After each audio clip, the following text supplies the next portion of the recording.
On live television, silence is a risk. Every producer knows it, every director fears it, every host is trained to outrun it. Dead air is the enemy. But on a Thursday night in March 1974, inside Studio One at NBC in Burbank, silence became something else entirely. It became the most honest thing in the room. Studio lights were already hot when the audience settled into their seats, program cards folded in their laps like small souvenirs of being present at something they would later describe as routine. The Tonight Show had a rhythm by then, predictable in the way comfort is predictable. Johnny Carson would enter through the curtain, smile measured, posture effortless. The monologue would begin, political jokes, a few observations about the economy, something light about Hollywood, something pointed but never cruel. The laughter would crest and fall exactly where it should. Doc Severinsen and the band would slide in and out like seasoned dancers who never stepped on a partner's toes. For 12 years, Johnny had refined that rhythm until it felt less like a television format and more like breathing. He understood pacing the way a conductor understands silence between notes. He understood that the audience did not merely want jokes, they wanted reassurance. America in 1974 was tired. The long shadow of Vietnam lingered. Watergate headlines drifted through living rooms like second-hand smoke. Gas prices were climbing. Trust was thinning. Laughter had weight now. Johnny felt that weight every night. That was his gift. He could sense the temperature of the country through the air in a studio. He could adjust with a raised eyebrow, a pause, a subtle lean toward the desk. And on this particular evening, he sensed something else before the curtain even moved. Dean Martin was scheduled as the second guest. Dean had been on the show countless times before. He was not simply a guest, he was part of the furniture of American cool. Rat Pack royalty, film star, recording artist. The man who seemed to float through life untouched by gravity or consequence. Effortless charm packaged into a tuxedo and a glass of something amber. America loved him because he made life look easy. And Dean knew how to play that role better than anyone alive. He had built an empire on appearing untouchable. When he stepped through the curtain that night, the applause was instant and loud, rolling forward like a tide that expected to be greeted with a wink. Dean obliged them. He waved loosely, almost lazily, as if he were acknowledging old friends at a backyard barbecue. He took his time crossing the stage, letting the audience lean toward him. This was familiar territory. He sat beside Johnny, and the two men locked eyes briefly. There was recognition there. Two veterans of a long campaign of public performance. Two men who had survived decades in an industry that consumed most of its brightest stars. Johnny began the way he always did. "Dean Martin, ladies and gentlemen, good to see you." Dean grinned, "Good to be seen, Johnny." The audience laughed on cue. It was comfortable, reliable, safe. They talked about Vegas, about golf, about Dean's television special. Johnny teased him lightly about the drink always near his hand. Dean leaned into the joke, allowing himself to be the punchline because that was part of the act. He had mastered self-caricature, the slightly tipsy crooner, the man who never sweated, the friend who never worried. But something was different. Johnny felt it first. It was subtle, a fractional delay in response, a half-second too long before a smile formed, a laugh that did not fully reach the eyes.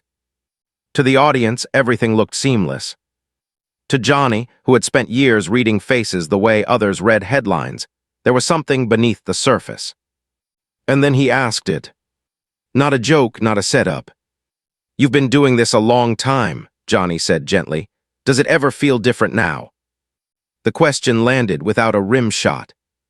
It wasn't sharp, it wasn't accusatory. It was simple. Dean paused. The pause was brief, just long enough for someone paying attention to notice. Johnny did not rush to rescue it. Dean tilted his head slightly, different how. Johnny leaned back just enough to make it feel like conversation, not interrogation. The pace, the expectations, the business. The smile remained on Dean's face. But it shifted. It became something thinner, something more deliberate. "Yeah," he said after a moment, "it's different." Another pause. Johnny let it breathe. Inside the control room, someone probably reached for a button. Instinct told them to keep the rhythm moving. Silence was dangerous. But Johnny did not fill it. Dean looked down at his hands. For the first time that night, he was not performing. "You ever feel like you're playing a part?" Dean asked quietly. The question hovered. It wasn't rhetorical. It wasn't funny. It was almost fragile. The audience did not laugh. Johnny did not answer immediately. Dean continued, voice softer now. "Like people know who you're supposed to be, and you just keep being that guy." The air changed. It thickened. On live television, 10 seconds can feel like an hour. The band remained still, no cue. The cameras did not cut away. Dean was not looking at Johnny anymore. He was looking somewhere else, perhaps inward. Johnny could have redirected. He could have offered a joke, something to ease the room back to safety. But he understood something essential in that moment. Dean was not asking for rescue. He was asking to be heard. So Johnny let the silence stay. Dean swallowed. "My son," he said finally. The words were simple, but they carried weight. "Dean Paul, he's flying jets now, Navy pilot." Johnny nodded slowly. "That's something to be proud of." "Yeah," Dean replied. Another pause. "You worry," Dean said. It was not a question. It was confession. Every parent does. Johnny knew that. "I do," Johnny said quietly. There was no performance in his voice. Just recognition. For a few seconds, The Tonight Show was no longer a machine designed for laughter. It was two fathers sitting in chairs, speaking in fragments about fear they could not fully articulate. The audience shifted in their seats, unsure whether to clap, to laugh, or simply to remain still. Johnny chose stillness. He held Dean's gaze. And something unspoken passed between them. Not scripted, not rehearsed. Human. Dean straightened after a moment. The mask began returning in visible layers. He smiled again. "Anyway," he said lightly, "enough of that." Johnny allowed him the exit. He did not exploit the vulnerability. He did not push for drama. "You got anything coming up?" Johnny asked smoothly, guiding the conversation back to familiar ground. "Vegas in 2 weeks," Dean replied, slipping fully back into his persona. The audience laughed in relief. The tension dissolved. But something had shifted, even if only a few people in that room recognized it. After the show ended and the studio lights dimmed, Johnny did not head immediately to his dressing room. He remained backstage, hands resting on his desk, thinking about the silence. A young producer approached him carefully. "That was intense," the producer said. Johnny nodded once. "He's scared," Johnny replied. "Of what?" Johnny looked at the young man, who was too young to understand the weight of years. "Losing what matters." He walked away without elaborating. In his dressing room, he sat before the mirror and studied his reflection. For 12 years, he had mastered control, timing, precision. But that night had not been about control. It had been about restraint.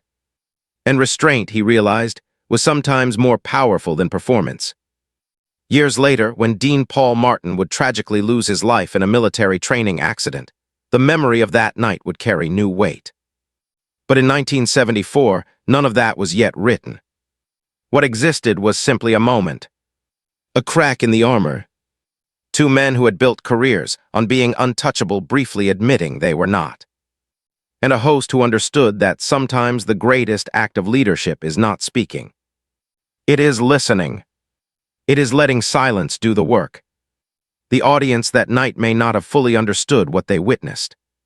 But they felt it. And feeling something real on a stage built for illusion is rare. Johnny Carson did not interrupt because there was nothing to fix. There was truth in the quiet. And sometimes the most powerful thing a man behind a desk can do is nothing at all. The applause that followed the commercial break sounded the same as it always had, bright, rhythmic, reassuring. But to Johnny Carson it felt slightly misaligned, like a record spinning just a fraction off center.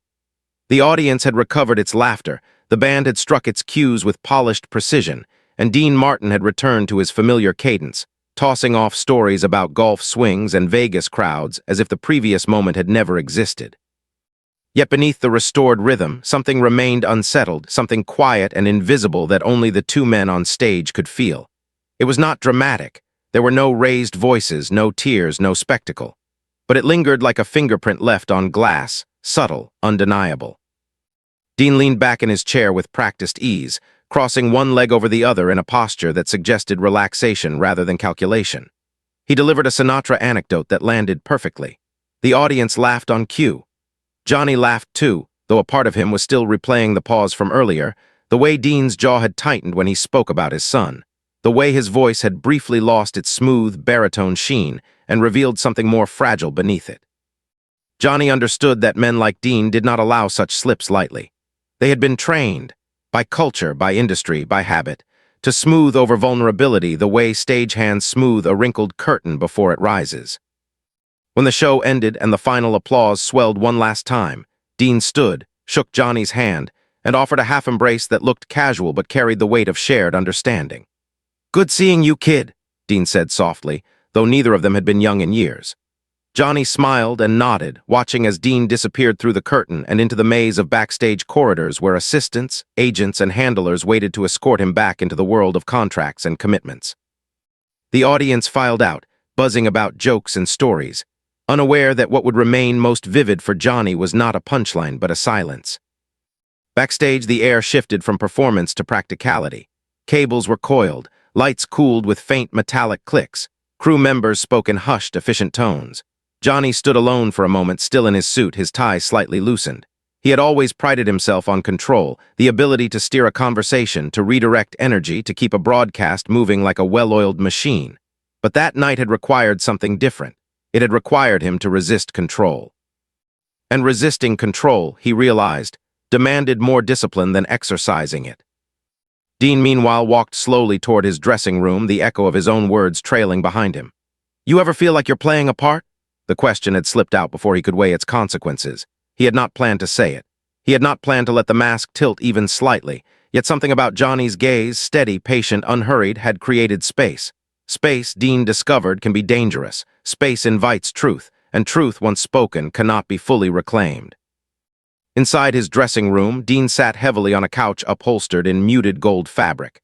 An assistant hovered briefly, asking if he needed anything. Dean waved him off with a gentle flick of the hand. The door closed. Silence settled again, but this silence felt different from the one on stage. It was not shared, it was solitary. He loosened his tie and stared at the mirror above the counter, at the familiar face that millions recognized instantly.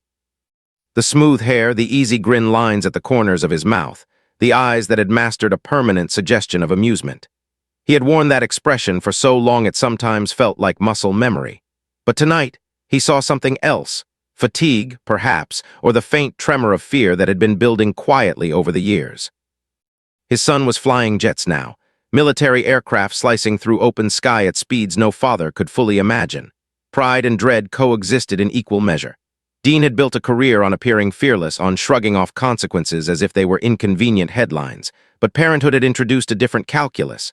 No applause could soften the possibility of loss. No joke could outpace that fear. On stage, he had allowed the word worry to exist publicly. That alone felt radical. Johnny returned to his own dressing room and closed the door with measured care. He removed his jacket and draped it neatly over a chair. In the mirror, the host persona still lingered, but the man beneath it was thinking. He replayed the interview not as a performer evaluating ratings, but as a father evaluating truth. He thought about his own sons, about the invisible thread of anxiety that runs through every parent regardless of fame or fortune. He considered how easily he could have redirected the conversation, how natural it would have been to pivot toward laughter. Yet something in him had resisted. He had sensed that interruption would have been a kind of betrayal, not only of Dean, but of the audience.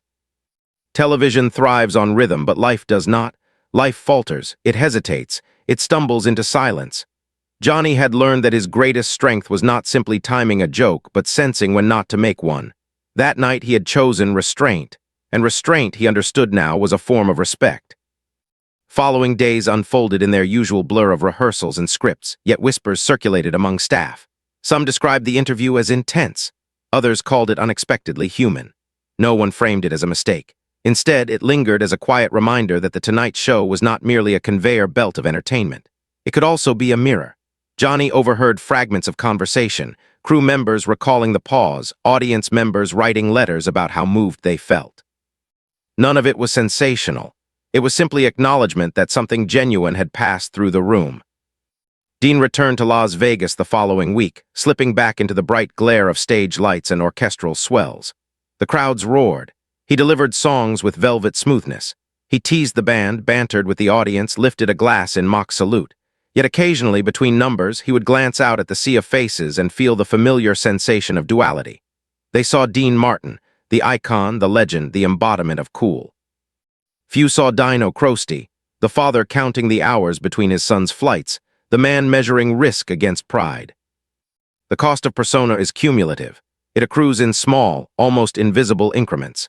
Each time you step into character, you leave a fragment of yourself behind. Dean had done it for decades.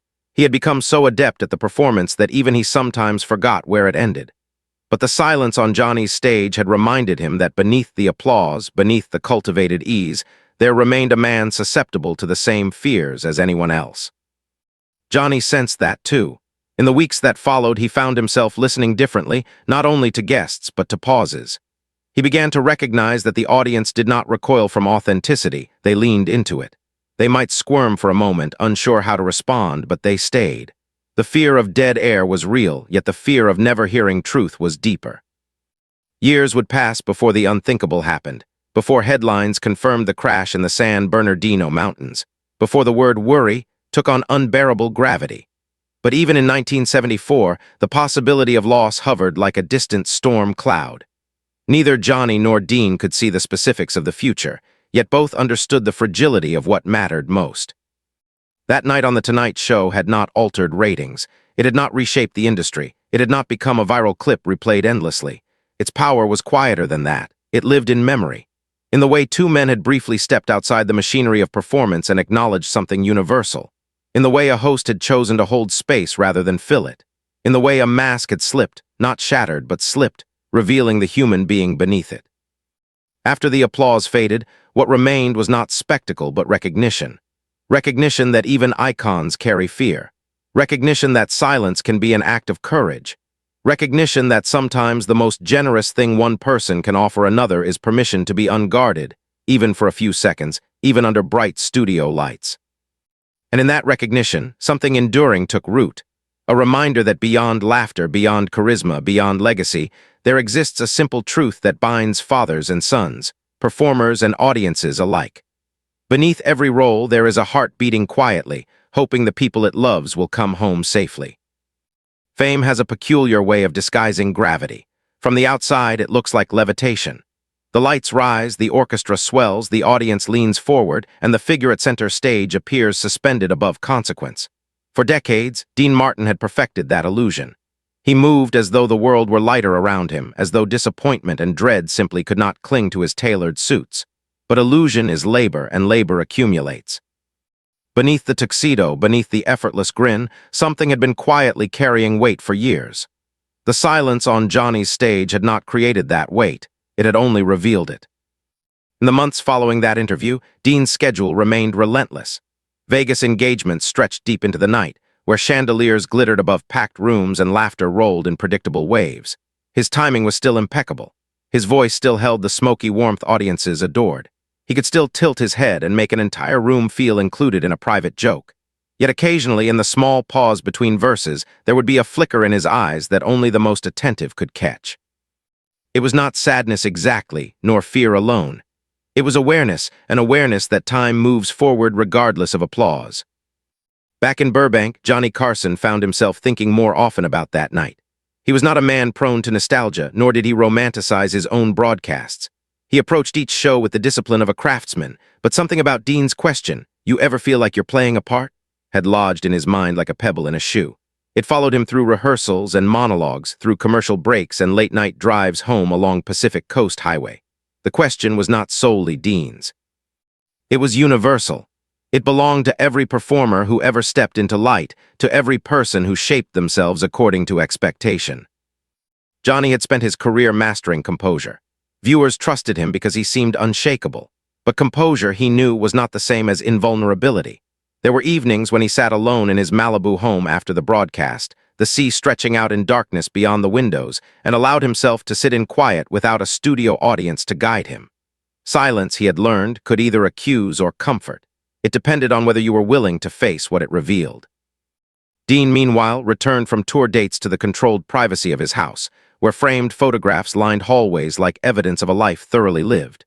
Film stills, album covers, awards, and among them images of his children at various ages, laughing on beaches, standing beside him backstage, wearing uniforms that symbolized paths chosen independently of his shadow.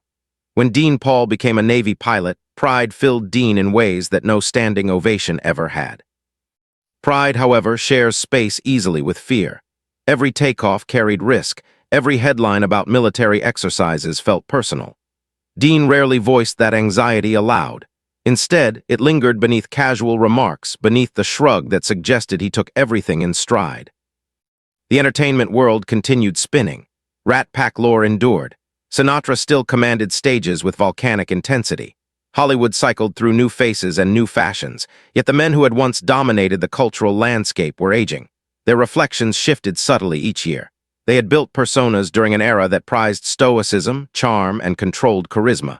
Vulnerability was not marketable currency. It was something to be concealed, polished over, transformed into humor if possible. But life has a way of bypassing performance. Johnny began noticing similar undercurrents in other guests. Comedians who laughed a bit too loudly, actors who answered personal questions with rehearsed anecdotes rather than present truth, politicians who cloaked uncertainty in rhetoric. The Tonight Show functioned as a stage, but it also served as a cross-section of America's evolving psyche. Johnny sensed that beneath the jokes and applause, people were carrying more than they admitted. The country was recalibrating after years of upheaval. Trust in institutions had frayed, war had reshaped families, confidence no longer came easily. In that climate, authenticity felt rare. Dean's question had not been about ratings or reputation. It had been about identity. When you have spent decades embodying a character beloved by millions, how do you reconcile that character with the private self who feels worry and fatigue? How do you maintain the illusion without losing the truth entirely? Dean had mastered the art of appearing untouched. Yet even he could not fully outrun the quiet hours when applause faded and the only sound remaining was his own breath. There were evenings in Vegas when Dean would linger backstage after a show, sitting alone with a drink resting untouched on the small table beside him. The hum of conversation from the casino floor drifted faintly through walls. Assistants waited respectfully at a distance. In those moments, he allowed his posture to soften. The grin slipped away, replaced by a contemplative stillness that no audience ever witnessed. He would think of his son in a cockpit thousands of feet above ground, navigating clouds and commands, entrusted with machinery capable of breathtaking speed and devastating consequence. Pride and dread braided together in his thoughts. Johnny experienced his own private reckonings. As the years advanced, he observed the emergence of younger comedians who carried different energies, faster, sharper, more confrontational. He welcomed them, launching careers with a nod that signaled arrival, yet he was aware that generational shifts were inevitable. The blueprint he had built would not remain untouched forever. That awareness did not threaten him, it humbled him. He understood that legacy is not measured solely in laughs, but in moments when a platform becomes a conduit for something deeper. The silence with Dean had demonstrated that possibility. Producers occasionally revisited that episode during internal discussions, not as a cautionary tale, but as an example of instinct overriding formula. Television, they knew, was governed by timing and structure. Yet Johnny's refusal to interrupt had proven that deviation could carry resonance. It had required trust in the audience's patience, trust in the guest's sincerity, trust in the integrity of the moment itself. Trust, however, is fragile.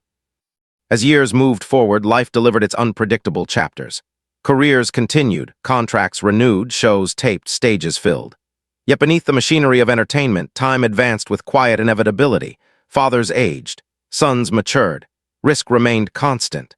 The unspoken fears voiced briefly on that 1974 stage did not dissipate. They accompanied Dean and Johnny like background music only they could hear.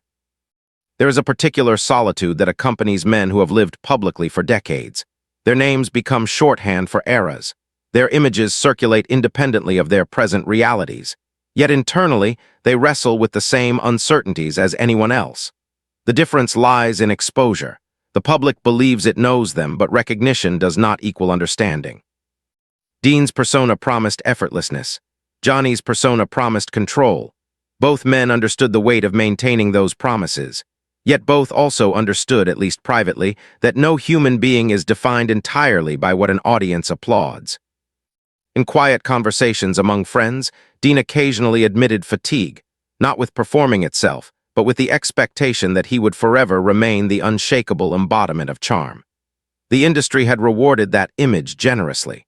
But image does not shield a father from dread. It does not shield a man from aging or from the vulnerability that accompanies loving something beyond oneself. Johnny, too, sensed the gradual shift in his own relationship with performance. Hosting had once felt like a frontier, an experiment in pacing and wit. Over time, it became ritual. He excelled at ritual. Yet he also recognized the subtle cost of constant presence, of always being the steady voice in the room. Silence, which once threatened ratings, began to feel like sanctuary.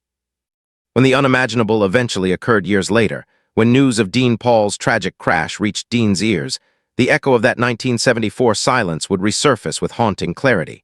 Words spoken lightly in one era can assume gravity in another. The fear confessed quietly on stage would no longer be abstract.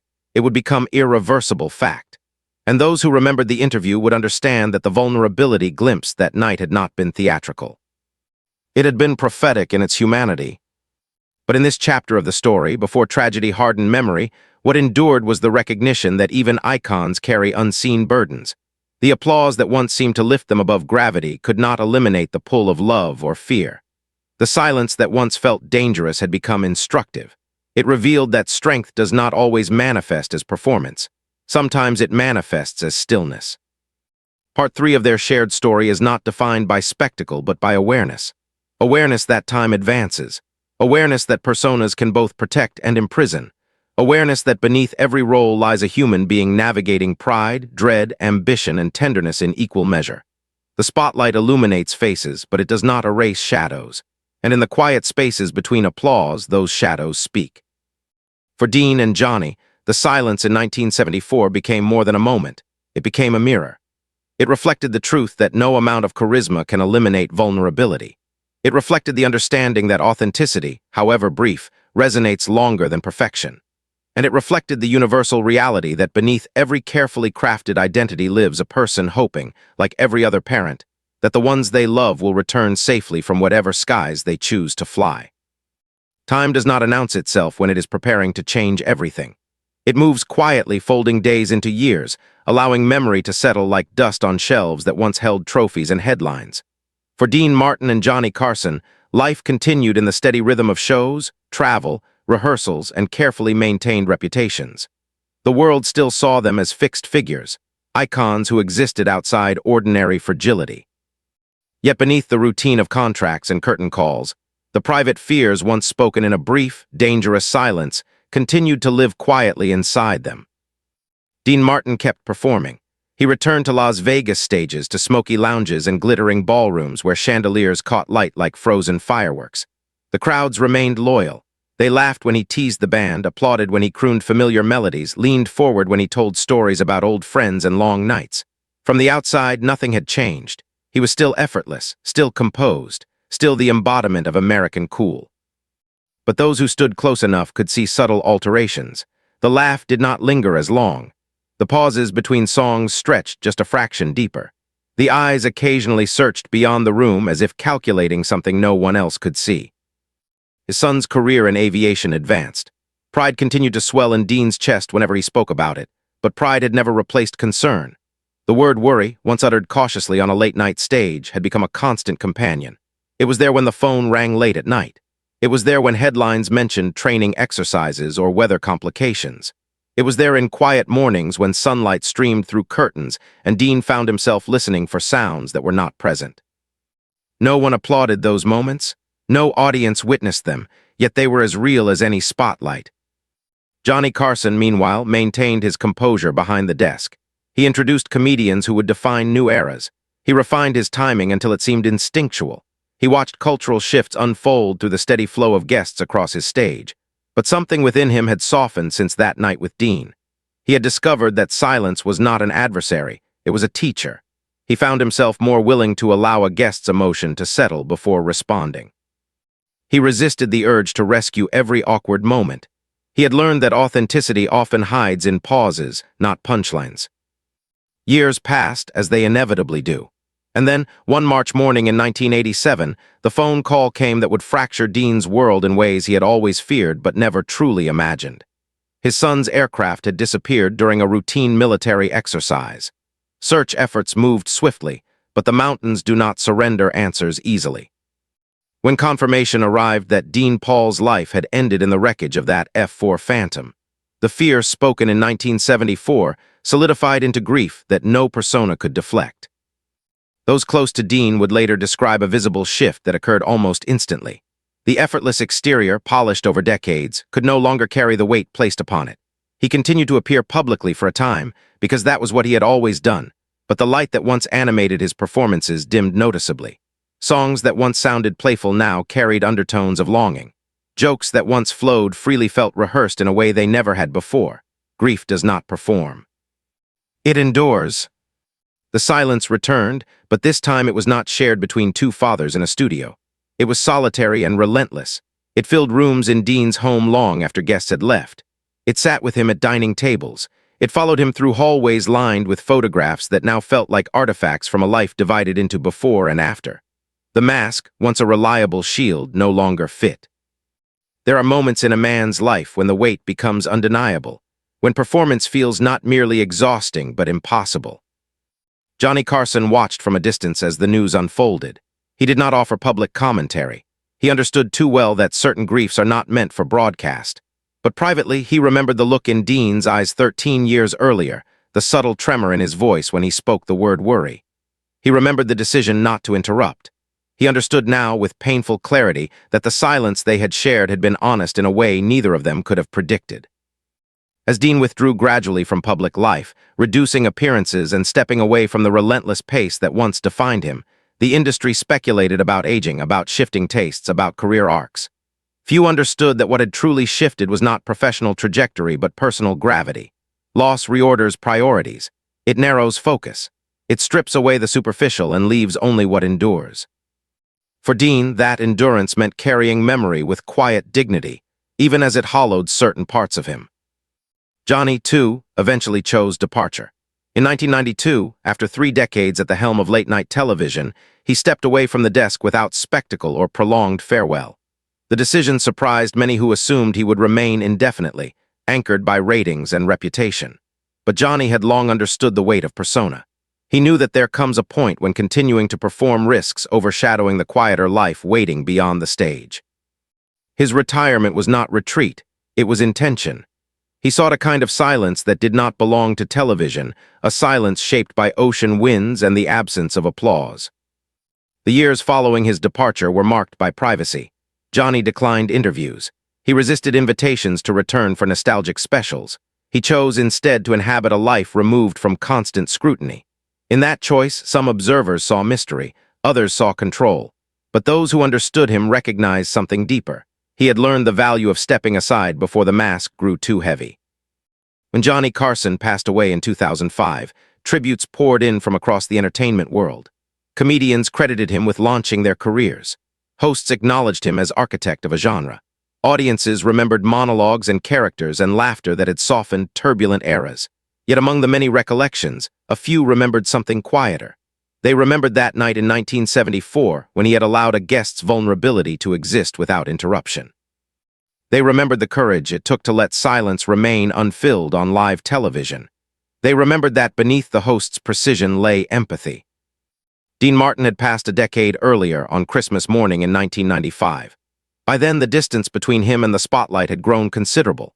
Those who visited him in later years described a man reflective rather than performative, softened by experience and reshaped by grief. The legend remained intact in public memory, but the man himself had retreated into quieter rhythms.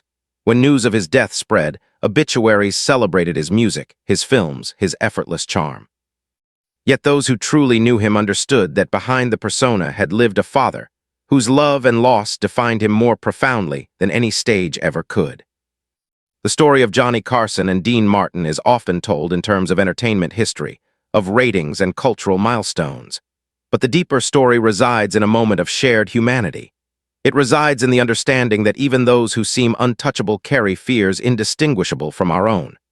It resides in the realization that silence, when chosen intentionally, can become an act of respect rather than avoidance. That Thursday night in 1974 did not rewrite television's rules permanently. It did not dismantle formats or transform industry standards overnight. What it did was subtler and perhaps more enduring. It revealed that beneath performance lies connection. Beneath charisma lies vulnerability. Beneath laughter lies the simple, universal truth that love makes us brave and afraid in equal measure. The silence that once felt dangerous became, in hindsight, a testament. It testified to Johnny's instinct for compassion and to Dean's willingness, however brief, to let the mask slip. It testified to the power of restraint in a world obsessed with noise. And it testified to something audiences often crave more than perfection: authenticity. In the end, both men left the stage as all men eventually do. Applause faded, curtains closed, spotlights dimmed. What remained were memories, not only of jokes and songs, but of a pause that held more meaning than any scripted line. In that pause lived recognition, empathy, and the quiet courage to be human under lights designed to expose only the polished surface. The silence returned in different forms over the years, through grief, through retirement, through final goodbyes, but it never again carried the fear it once had. For those who witnessed it, the lesson endured. Sometimes the most powerful response is not speech but presence. Sometimes the greatest gift one man can offer another is the freedom to be seen without interruption. And sometimes, long after the applause has faded, it is the silence that speaks loudest of all.